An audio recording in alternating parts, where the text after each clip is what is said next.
Okay, so you are welcome to my YouTube channel. In my previous video, now you've seen the names of the white keys. In the same strategy now, the baby seen black keys. Yeah, you can say you have 12 keys and a walk keyboard, so 12 major keys. Now you see 7 of them, which were white keys.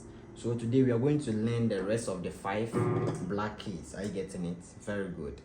So now, who person with me to black keys in the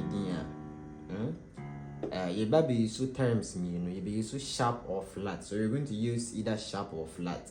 So the keyboard, the black keys can be called using the sharp or the flat. Why? Because they are always found in between 2 white keys. So for instance, if we consider this black key, you get to know that it is in between these 2 white keys.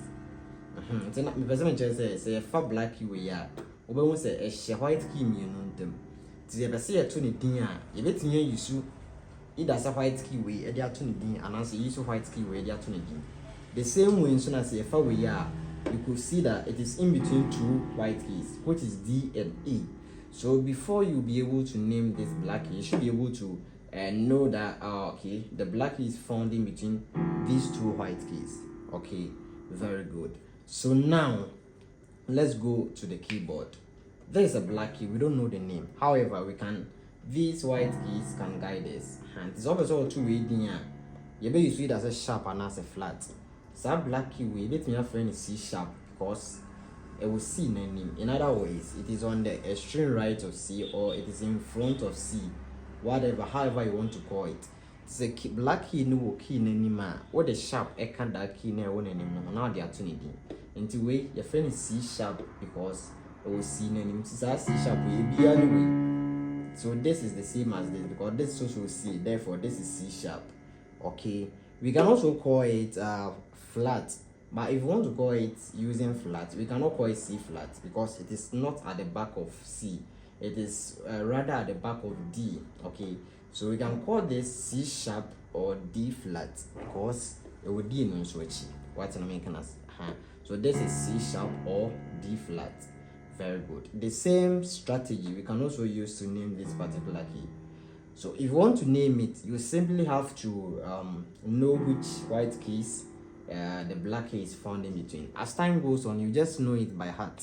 It's not like you're always going to be counting as I'm doing now, but because you've never learned before, you should be able to get a strategy of learning it. As time goes on, wow, far we won't say way C sharp, way D, but for now, we won't see a keyboard and I will say making a simple mount.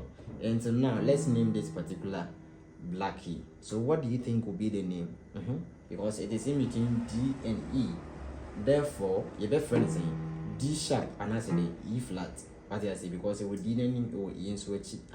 So in other words, we can say is black key is going to be 2 names or 2 nicknames, however you want to describe it. Very good. So we have C sharp or D flat, D sharp or E flat, then F sharp or G flat. What is it?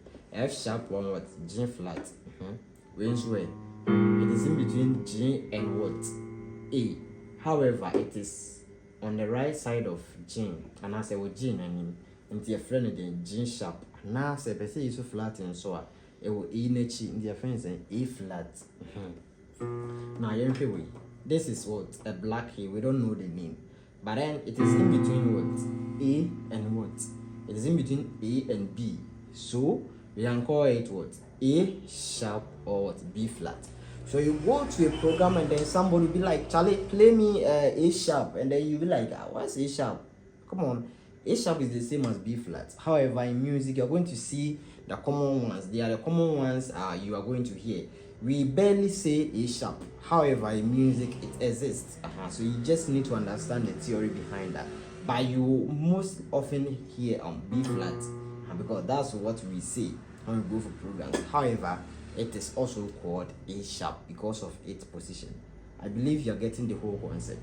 Okay, so now let's go to the keyboard again. That means now we know the white keys, we know the black keys. So in all, we have 7 white keys, as I said earlier, and then 5 black keys. In all, giving us 12 major keys. So if you know the names of these black keys, automatically you know the names of what?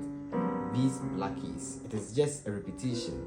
So this is a 5 octave keyboard, because you're going to have 1, 2, 3, 4, 5. So that is a 5 octave keyboard. And this is the reason why you see a lot of keyboard being too long. It doesn't mean the keys on the keyboard are, extremely different or something. It's the same thing. They've just added some octaves. So there are some keyboard that are 7 octave, 8 octaves. So you see it to be very long. It's the same thing. If you understand whatever I'm teaching here, you should be able to play all other keyboards. Are you getting it? Very good. So in my next lesson, we are going to tackle what is called skill readings. So we have different types of skill reading, and then we are going to take them one after the other, and then take you through. So if you're enjoying the lesson, don't forget to share, like, comment for others to also benefit. Bye bye. See you in my next video.